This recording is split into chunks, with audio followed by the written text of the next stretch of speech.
विद्यार्थी मित्रांनो, प्रथम वर्ष वाणिज्य मराठी या वर्गाच्या द्वितीय सत्राला आपण आरंभ करीत आहोत. या सत्रासाठी सुद्धा आपल्याला इंडियन बिझनेस लेजंड्स हे पुस्तक अभ्यासक्रमाला लावण्यात आलेलं आहे. गेल्या सत्रामध्ये आपण या पुस्तकातील JRD टाटा, GD बिर्ला आणि उद्योग महर्षी वालचंद हीराचंद जोशी ह्या 3 उद्योगपतींचा अभ्यास केला.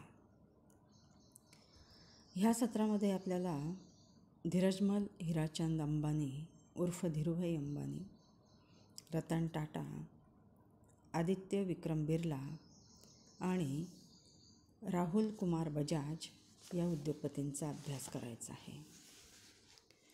आपल्याला पहिलं प्रकरण जे अभ्यासाला आहे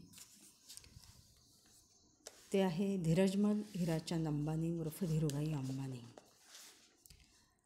यामध्ये आपल्याला धीरूभाई अंबानी यांची कौटुंबिक जडणघडण, त्यांचे उद्योग व्यवसायामध्ये त्यांना करावा लागलेला संघर्ष, त्यांचं व्यक्तिमत्व, त्यांचा स्वभाव,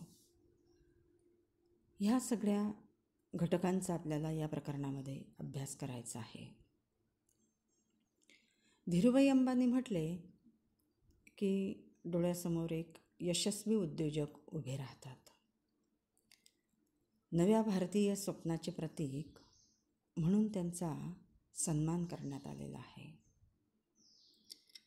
उद्योग विश्वाला पडलेले एक अलौकिक स्वप्न असंही त्यांच्या बाबतीत म्हटलं जातं. एक चमत्कार म्हणून त्यांच्याकडे बघितलं जातं. त्याचे कारण असे की धीरूभाईंना कुठलीही आर्थिक व औद्योगिक पार्श्वभूमी नव्हती आणि तरीसुद्धा उद्योग व्यवसायातील सर्व पारंपरिक संकेत मोडून त्यांनी प्रवेश केला. आणि म्हणूनच आज जगातल्या उद्योग विश्वावर प्रभाव टाकणारी महत्त्वाची कंपनी रिलायन्स इंडस्ट्री ही त्यांच्या नावावर आहे. शून्यातून विश्व निर्माण करणारा हा उद्योगपती भारतीय उद्योग जगतामध्ये आदर्श असाच आहे.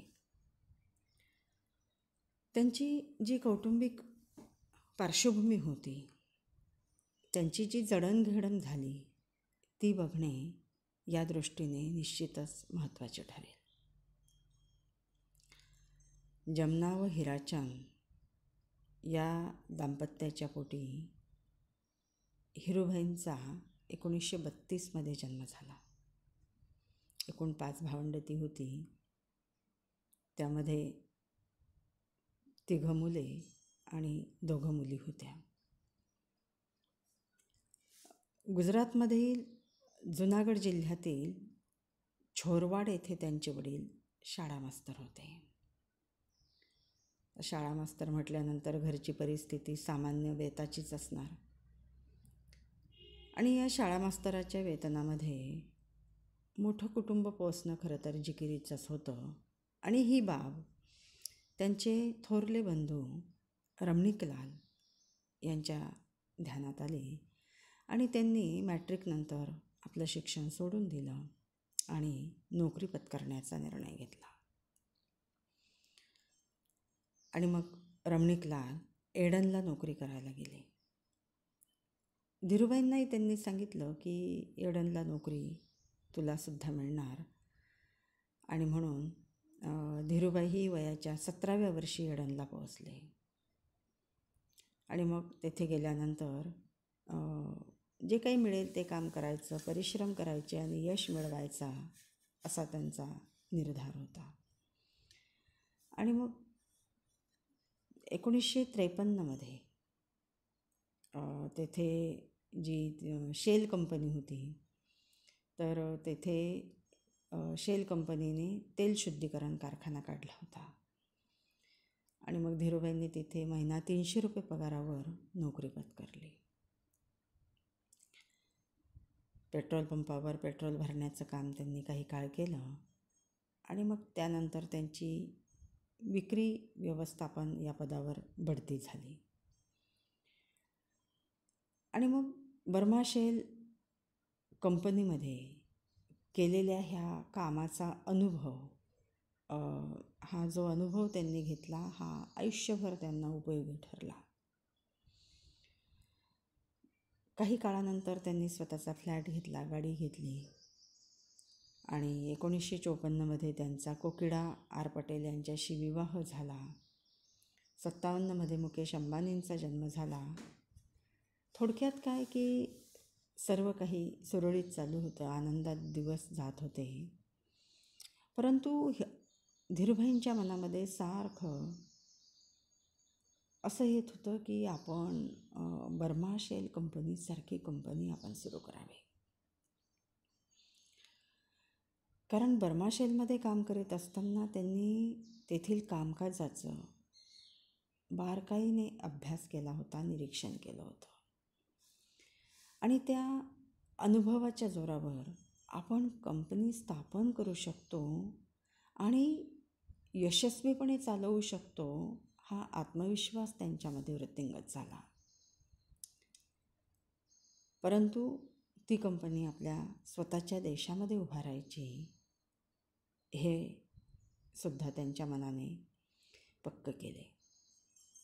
एडनला 8 वर्ष ते राहिलेत आणि त्याच्यानंतर मग ते काही हजार रुपयांसह मुंबईला परतले. आणि मग मुंबईला आल्यानंतर अर्थातच छोरवाडला जाण्यामध्ये काही अर्थ नव्हता. दरम्यानच्या काळामध्ये वडिलांचंही निधन झालेलं होतं आणि म्हणून मग आपण आता मुंबईला स्थायिक व्हावं हे त्यांनी पक्के केले. मुंबईला कबूतरखान्याजवळ असलेल्या जय हिंद इस्टेट या चाळीमध्ये त्यांनी 5व्या मजल्यावर 1 बेडरूमचा फ्लॅट घेतला. आता 1 बेडरूमच्या फ्लॅटमध्ये धीरूभाई, त्यांची पत्नी, मुलं, आई आणि काका एवढ्या लोकांसोबत ते राहत असत. खरं तर ती चाळच होती आणि त्या चाळीमध्ये एकूण 500 कुटुंब राहत होते. एका मजल्यावर 20 खोल्या आणि मोठा व्हरांडा असं त्या घराचं किंवा त्या फ्लॅटचं स्वरूप होतं. हा व्हरांडा म्हणजे मुलांच्या मनोरंजनाचे साधन होता. मुलं व्हरांड्यात उभे राहून रस्ता निहाळायचे. कारण कबूतरखाना ही गजबजलेली वस्ती होती. तेथून जवळच पांजरपोळ नावाचा दुधाचा बाजार होता. भरतकामाच्या वस्तूंचाही बाजार होता आणि कायम रेलचेल त्या भागामध्ये असायची. आणि या भागात राहून धीरूभाईंनी आपल्या उद्योगाची सुरुवात केली. त्यानंतर त्यांच्या दुसऱ्या मुलाचा म्हणजे अनिल अंबानीचा जन्म झाला. तर त्यांच्या कुटुंबाचा म्हणजे त्यांना नंतर एक दीप्ती नावाची मुलगी आणि नीना नावाच्या मुलीचा सुद्धा जन्म झाला. म्हणजे कुटुंबाचा विस्तार हा त्यांचा होत गेला. आता मुंबईत आल्यानंतर सुरुवातीच्या काळामध्ये धीरूभाई अगदी सामान्य व्यक्तीप्रमाणे राहत असत. सामान्य वस्तीमध्ये राहायचे आणि सगळ्या ज्या त्यांच्या दैनंदिनी होत्या, त्यांच्या ज्या गरजा होत्या त्या सामान्य व्यक्तीप्रमाणे होत्या. इतर जे व्यापारी होते त्या व्यापाऱ्यांप्रमाणेच सूत बाजारात त्यांचा व्यवहार होता. घामाघूम होईपर्यंत काम करायचं. नाक्याच्या साध्याशा टी स्टॉलवर चहा घ्यायचा, पान चढायचं आणि ह्या व्यापाराबरोबरच आपल्या कुटुंबाकडे लक्ष द्यायचं. केवळ कुटुंबाच्या गरजा भागवणे गरजेचे नसून कुटुंबाच्या सदस्यांसोबत वेळ घालवला पाहिजे याचे भानही त्यांना होते. त्यामुळे कितीही व्यस्त ते असले तरी कुटुंबासाठी वेळ काढत असत. हॉकी आणि फुटबॉलच्या सामन्यांना मुलांना ते घेऊन जात असत आणि मग सामन्याला घेऊन जाताना बाहेर 2 खाद्यपदार्थ किंवा 1 पेयपदार्थ व 1 खाद्यपदार्थ खाण्याची मुलांना मुभा असे. आणि त्यामुळे मुलांसाठी रविवार हा आनंदाचा आणि महत्त्वाचा दिवस ठरत असे. रविवारच्या सायंकाळी चौपाटीच्या किनाऱ्यावर अथवा दादर सर्कलला ते फेरफटका मारायला जात. फळांचा आणि खाद्यपदार्थांचा आस्वाद घेत रविवारची सायंकाळ ते आपल्या कुटुंबियासोबत आनंदाने घालवत असत. धीरूभाईंच्या सुरुवातीच्या आणि नंतरच्याही काळात त्यांच्या पत्नीने म्हणजे कोकिळाबेनने त्यांना मोलाची साथ दिली. धीरूबाई आपल्या कामामध्ये व्यस्त असत तेव्हा त्या मुलांची काळजी घेत घर सांभाळत. मुलांनी उच्च शिक्षण घ्यावे ही त्यांचीही इच्छा होती आणि म्हणून मुलांच्या शिक्षणाकडे त्यांचे कटाक्षाने लक्ष असे. स्वयंपाक करणे, धुणी भांडी करणे, एवढेच काय धीरूभाईंच्या कपड्यांना इस्त्री करून देणे अशी कामे ते आनंदाने करत असत. शिडशिडीत बांधा व मूर्तिमंत सौंदर्य असलेल्या कोकिळाबेन मनानेही सात्विक आणि सोज्वळ होत्या.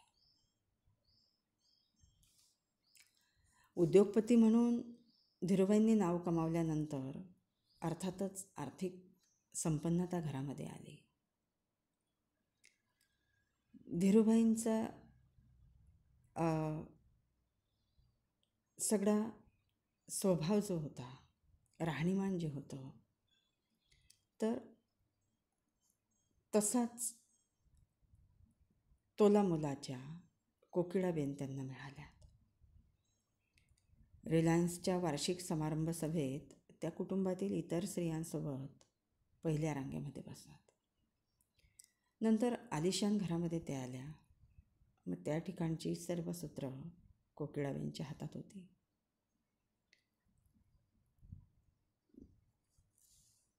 पंचतारांकित सहलींचं आयोजन करणं हे त्यांच्याचकडे होतं.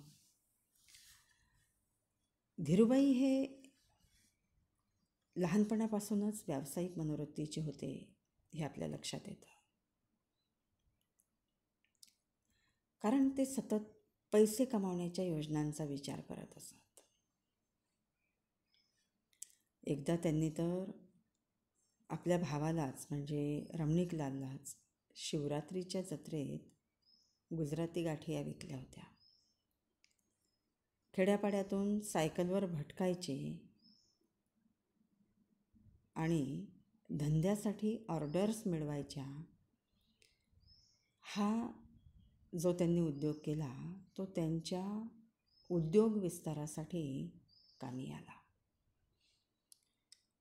धीरूबाई शाळेत शिकत असताना ते सिव्हिल गार्ड्सचे सदस्य होते.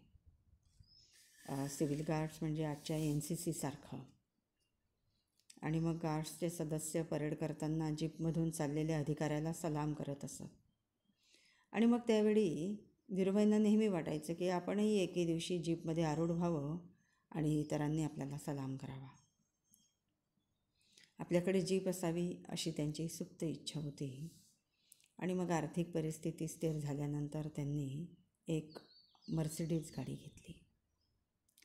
खरं तर धीरूबाईंच्या आयुष्यामध्ये अनेक चढउतार आले.